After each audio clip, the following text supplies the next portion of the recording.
Let's move on to the workload layer. So in this section, I'm going to present the workload layer of ASTRA-sim. So ASTRA-sim is composed of multiple layers like workload layer, system layer, and network layer. And in the workload layer, it is responsible for generating the behavior of DNN workloads like the parallelism or communication kernel and so on. And once simulator feeds and interprets this workload behavior, then it can inject any kind of communication operator into the network layer and system layer and so on. Okay, so this is the software architecture of workload layer, and Chakra execution trace can be fed into the workload layer. Yeah, as I mentioned, it describes DNN model behavior, parallelization strategies, and the order between computation and communication operators.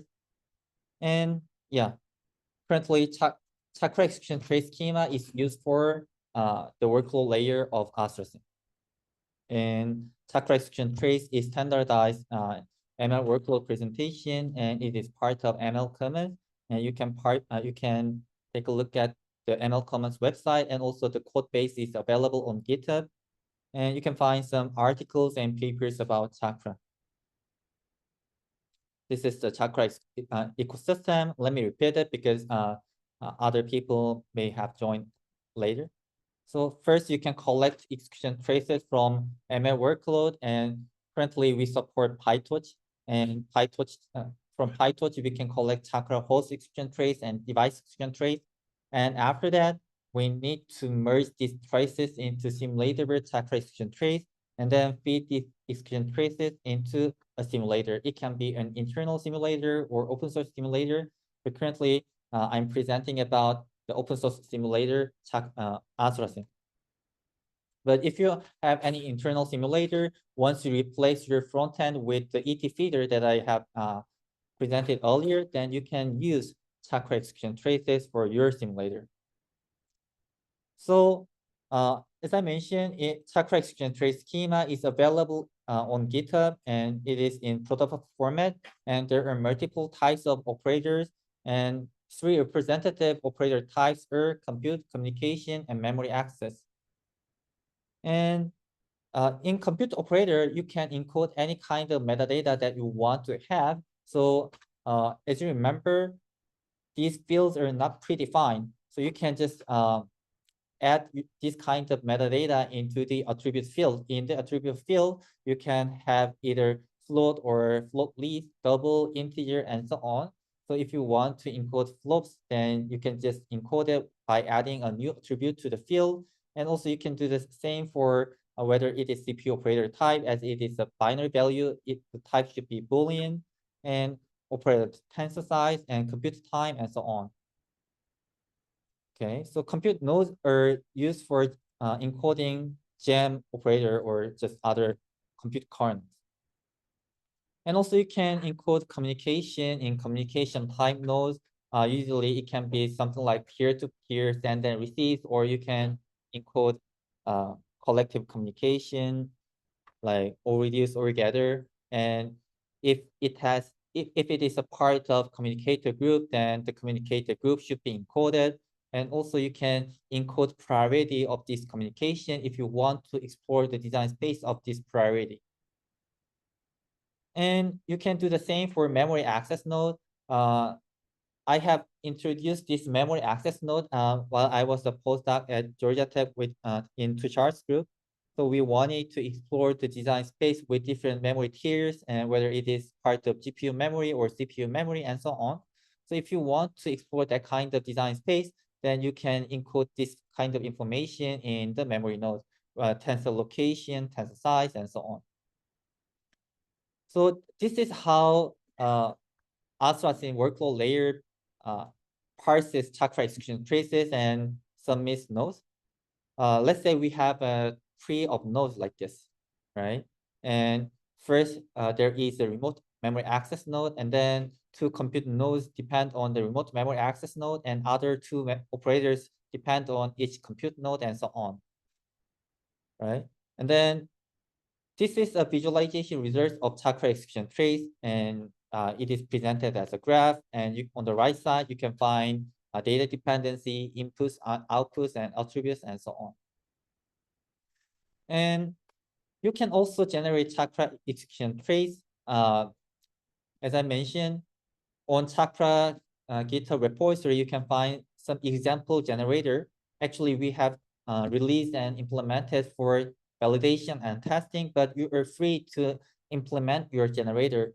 So if you fully understand the computation, communication, and memory access behavior of any model, then you can just describe it in Python. Then you can generate a model or abstracted behavior of a model, right? And currently we have text-based generator or just Python-based generator and so on. And Tushar's group is exploring synthetic trace generator. And also we can collect traces always from PyTorch. Yeah, this is how we can do it. And Chakra ET feeder is responsible for parsing execution traces and feeding each node into a simulator. First, it will call get next issuable node. Then it will find out any dependency-free node and then feed it into simulator, for example, ASTRA-sim. Then after completing a single node, then after completing of a single node execution, then you can call free children nodes to remove the dependency to this node. And then you can continue this behavior until the end of execution, right? So first, in this graph, you need to call get next issuable node, then it will return remote memory access node. And then there would be some delay for simulating or accessing remote memory access. Then after completion, there will be callback from ASTRA-sim workload layer. Then you can find out the remote memory access node. And with the node ID, you can just call free children node. Then the dependencies will be removed. And then after that, you need to retrieve the next set of issuable nodes. You can do that with get next issuable node.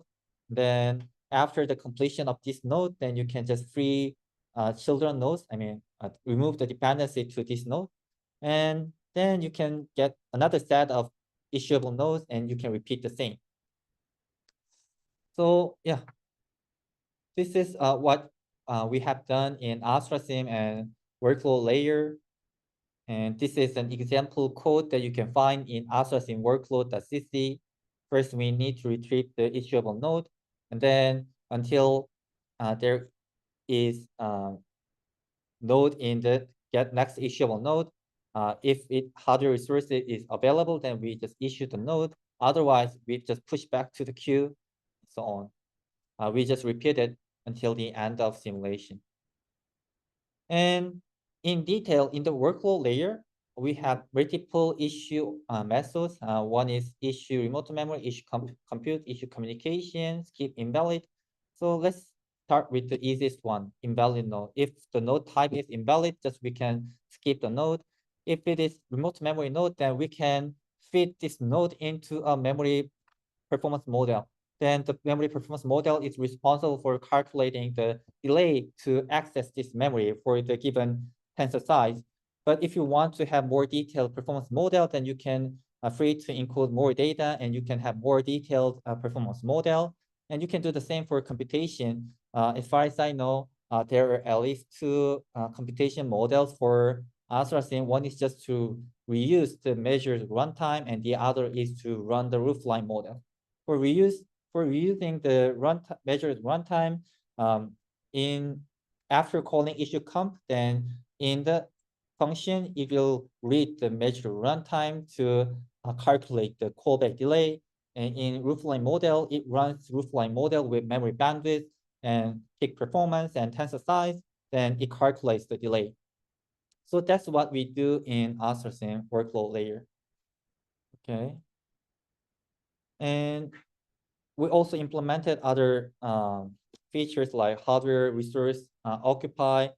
For example, if we can have an assumption about hardware resources about like network layer or network device and so on. Okay. yeah, this is the compute model that I mentioned. So you can find these settings like peak performance, local memory bandwidth in the system configuration. So in ASTRA-sim, there are multiple configuration files for system, and one of the system configuration is peak performance and local memory bandwidth if you're using roofline model.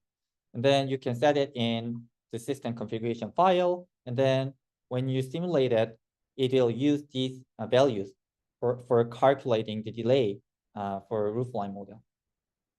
And for issue communication, this is the issue.com implementation that you can find in ASTRA-sim. And first, it has to occupy corresponding resource. And now it converts this operator into collective communication in this layer. So as I mentioned, you can just implement or express collective communication with peer-to-peer communication, but it is not efficient and complex.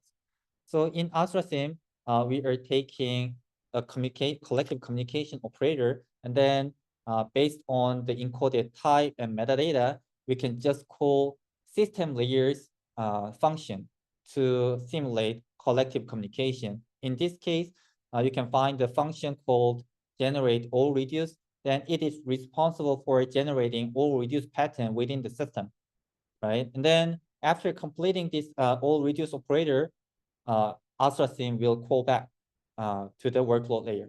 That's what we do in issue.com.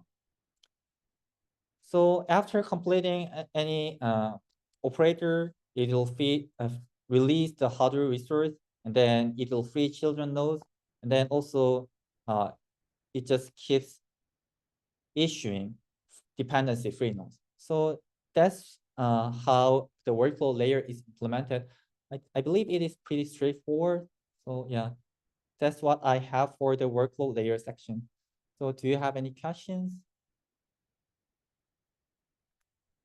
Did I answer your question?